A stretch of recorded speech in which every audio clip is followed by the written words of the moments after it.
Good morning. So I'm going to talk about TEVAR for complicated type B dissections with malperfusion and branch interventions. Those are my disclosures. Background. So we know TEVAR is now recognized as a first-line treatment for acute complicated type B aortic dissections. And about a third of all patients with acute type B aortic dissections will present with malperfusion, either clinically or radiographically, as illustrated on this angiogram. This is the classic floating viscera sign. With the hand injection, you can see filling of the visceral vessels, but minimal filling of the aorta because of the dynamic collapse. As we know, thoracic stent graft repair of the primary entry tear will alleviate most of these malperfusion cases, but on occasion, adjunctive branch stenting may be needed at the time of the index procedure to treat ongoing malperfusion. So the aim of our study was to determine the prevalence of branch interventions at the time of index TEVAR and compare the outcomes of those patients who were treated with additional branch interventions versus those who were not. To do this, we use the SVS VQI TEVAR complex EVAR module over a 10-year period. We looked at only acute type B aortic dissections that presented with radiographic or clinical findings of malperfusion. We looked at demographics, procedural characteristics, and complications, and then did analysis of these two cohort of patients. Illustrated next on the video clip, you see an intravascular ultrasound image showing the dynamic compression of the true lumen lending to malperfusion. In the next couple of slides, the box graphs will be illustrated such that the salmon colored are those that had just TEVAR for coverage of primary entry tear, and the turquoise color are those that had an additional branch intervention. Overall, the demographics were similar. The patient age group was relatively young in the 50s with a low BMI. As expected, the majority of these patients were men, and hypertension was relatively prevalent for both cohort of patients, but coronary disease and connective tissue disorders were less frequently seen, as you would expect.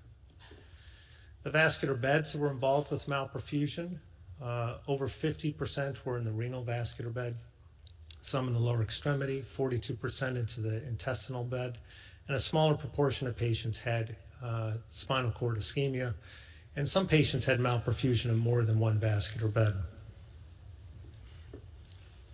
Among the 426 patients we analyzed, a third of all patients had at least one branch intervention performed after coverage of the primary entry tear with the TEVAR device, with a total of 182 branch interventions being performed.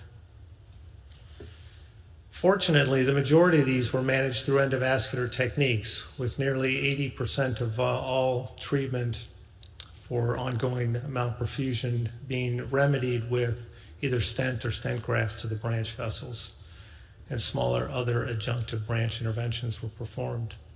A smaller proportion required open surgical intervention for treatment of the malperfusion, either a bypass or thrombectomy.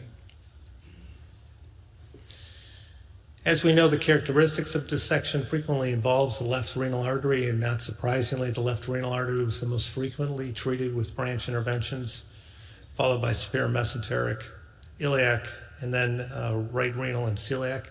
But again, majority were managed through endovascular techniques.